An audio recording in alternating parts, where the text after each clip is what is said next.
All right, so we made it to the gym. Honestly, I've just been low-key talking to the camera, like diary style, because it gets to a point where it's just like I don't know. I was talking about how I miss my ex. I know, don't shoot me. But like I feel like nobody ever really talks about the side of like, you know, being with someone for so long and like it's okay to miss them and not want anything to do with them. Like, that's basically just what I've been talking about. Like, I'm finna plan my workout, which my workouts are pretty, like, it's leg day, so I like to like make sure I know what I'm doing, like in my notes app first and then take it. And then I don't know, like I was just doing some thinking. Like, I just met this guy like maybe like a month ago. Met this guy. Name drop. I met this guy, and literally he's like damn near everything I ever asked for, but I don't want to fuck up my chance of being a wife one day to him. Like, not saying that I want to be a wife to him, but saying like, what if we take it further and we end up being together? I know, like 3 weeks in, bitch, why are you thinking about that? It's just because I like I don't know. That's why when you get a relationship, that's why I'm so happy I took the month of August, September, and now I'm like going out in October, because it's like I did need, like, when me and my ex broke up, like, for me it was kind of hard because I found something on his phone when we had already been going through shit. But yeah, my name's Jordan. This is Smoking Out.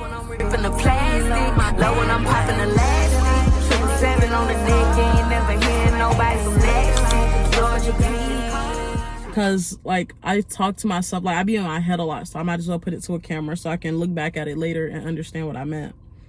But yeah, I got out of the relationship. Like I noticed there are things that I like to do. There are things I like to do. There are places I like to go. There are people that I want to see one day. I can't see myself just sitting here and like being in that relationship for a long period of time. And at the time I kept telling myself that. Like, I don't know what to talk about, nor do I like care to like have anything in specific. Something that's been really helping me get through like a lot of like the breakup like mindset, I guess that's what this video can be. Let me help you get through a breakup from a girl who I think I can say I got out of the breakup. So I've always been an independent girly, and he was opposite. I wouldn't necessarily say dependent, but he just never had a reason to be independent, so he wasn't, you know? Like, there's nothing wrong with that. You just have to realize, like, if you have shit to lose, then it's probably best you're around people who also have the same shit to lose. I don't know. I feel like for a long time I was really scared of like being in a relationship like with someone that could hurt me or all this stuff. So I told, at 16 years old, I said, I'm not gonna date no more. I'm not. I went 2 years, well, not even, I went 1.5 years, and then I met him and I was like, fuck it, I'm in love. You know, your girls love a girl, like, blink at me too hard and I damn near I'm planning our wedding. You guys just heard what I said about that one guy. Chance of being a wife one day to him, like, for me, like, white chocolate. Basically, I knew we were gonna break up way before we broke up. It literally gets to the point where it's just like, as humans, we have to like, we gotta move on. I don't break up for a living. These are my steps to get over a breakup. Step 1, don't be crying over that nigga. Nah, let me stop. Don't cry over that man, because let me tell you now, what's that gonna do? Exactly. Crying over him is not going to do anything for you or him. It's okay. Like, I'm not saying like don't cry. Like, if you get the urge to cry, let that shit out by any means necessary. But don't put yourself in the position to always be like, oh my god, I miss my man, my ex, I miss my ex, I miss him so much. Like, you put yourself in a position to be a sad bitch, 9 times out of 10 you will be a sad bitch, and that's just true. Romanticizing yourself, taking yourself out on dates, just overall loving yourself. Now you're like, damn, like my life's so boring, or oh, I'm so horny, or oh, I left a man who didn't love me. My steaks too buttery. I left a man who didn't love me. My steaks too buttery. Because that's what it is, in my opinion. But literally romanticize your own life again, meaning like, for all the reasons you or with him, you should be able to at least find some of those reasons within yourself. If you were with him because he fucked you good, babe, sex toy, rose toy, there's so many different kinds of toys. Post breakup, post breakup, I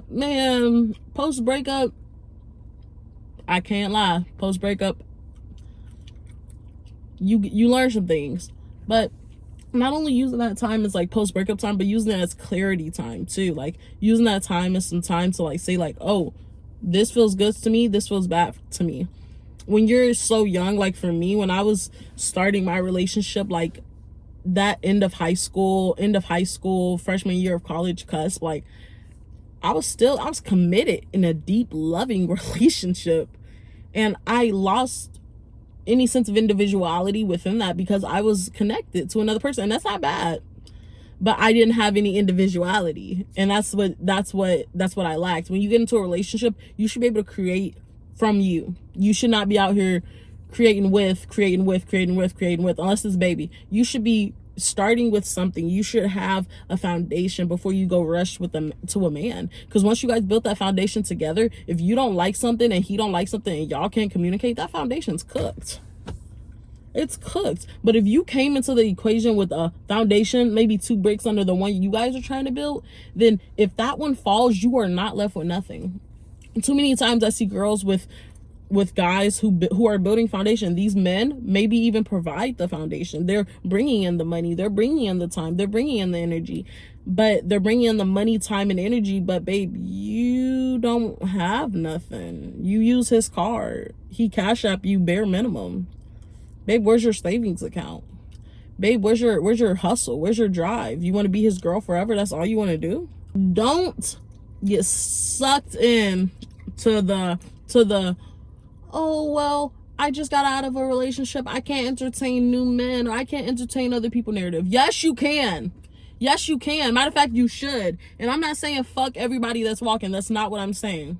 How is your soulmate gonna meet you if you're in the house all day? How is your person gonna be your person if you're in the crib all day? How will you get the job opportunity that you wanted if you're in the house all day? Like, how do you get rich if you're in the house all day and you're doom scrolling all day? I mean, it's just like, yes, I believe wealth can come to you in unexpected ways, don't get me wrong, but if you don't put the faith in the wealth, how the hell is it supposed to come to you? Like, I don't know, that means random people would be attracting random shit, and that's just not how it works. You know, I put the thought into the universe, it sends it back. And then the third thing I will say is, realize that you will find love. I don't care if you're white, black, green, yellow, blue. There is a person on this earth made for you, and I solely believe that. Too much face value on like, oh, I just got out of a relationship. Why are you letting your ex stop you from finding your next? I'm just playing. But like, literally, like, just because you got out of a relationship does not mean you have to stay in the house. When you get out of a relationship, you take your time to process your emotions so that you're not spazzing out on everybody, so that you're not putting emotions in places that they don't belong. Yeah, you take your time in that way, but to say, oh, I need 6 whole months of grieving the relationship, that's stupid. Stupid. Get outside right now. But no, dead ass, get outside, create something. Like, there's so many people, like, oh my god, there's so many ideas that haven't been thought of yet, and it's like, there's so many people out there who genuinely, like, they genuinely care and they genuinely love you. Like, even if you feel like you don't got shit, nobody loves you, God loves you, and if you don't believe in God, then you should love you. Literally, you should love you. I love you. Make sure you subscribe. Once at least those boxes are checked, go outside, shake some ass. Like, stop letting time be the decision factor if it's not time within yourself. Just because Susan took 6 years to fully heal from her last marriage don't mean you have to do the same, babe. You got married, you got divorced, now you're outside. You can be outside. Now for me, and it got bad to the point where it was just like negative. Like, why am I playing get back? You cheat on me, I should leave, not play get back. What? But my brain didn't comprehend that. My mind didn't comprehend that. And it goes into being ready. I wasn't ready to leave. Obviously, I needed more and more hurt until I was ready to leave. So my biggest breakup, my biggest breakup, my biggest issue in my breakup probably was like just the fact that like I stayed, and like I'll look back and be like, damn, I can't believe I stayed through that shit. Like, I'm so stupid, all this stuff. Like, no, you're not stupid, babe. You needed that. Like, the things I learned from staying with someone who I knew I wasn't supposed to be with, crazy lessons that wouldn't make me the woman I am today. So I'm not saying like you have to stay or you have to go, you have to take a break. No, you should love at your own pace. If you feel like, I really got over my last nigga that fast, time to get a new one. First off, you should be able to talk about what happened between you guys, and you should be able to admit your fault without shame. That's something I learned. I knew in my relationship, like, yes, while I didn't start the problems, a lot of the problems, I continued them, and I chose to continue them. So when he did, like, when he cheated on me, when he showed me that I was less than a diamond, instead of saying, hey, you're treating me like some cubic zirconium and I'm a diamond, and if you're not going to treat me like a diamond, I gotta go, I didn't do that. No, what I said was, all right, well, first off, this is the nicest cubic this is the nice diamond ever, and you're treating it like cubic zirconium. What is wrong with you? What is wrong with... No, if a snake bit me, I just saw this, if a snake bit me in my leg with some venom, baby, I'm not running after that thing talking about some why. I can't. I gotta heal my wounds. I gotta go get some fucking... I gotta get something to get this venom out of me. And that's the same mindset. Like, now I'm not gonna sit here and be like, oh, well, you have to do this and this. No, because you're gonna love at your own pace. But one thing I will say is, you do not, and you should not, you don't, you won't, you can't listen to everybody else. How you love is how you love. You're gonna make a mistake. You're gonna be hurt. It's going to happen in order to grow. Don't hate me. Love when I'm ripping the plastic, love when I'm popping the elastic, 27 on the neck, ain't never hear nobody so nasty. Georgia, please. I said, what are you gonna use that one for? What are you gonna use it for? It's crazy work. Gonna sell my nitpicks. No, I won't. I promise. But like,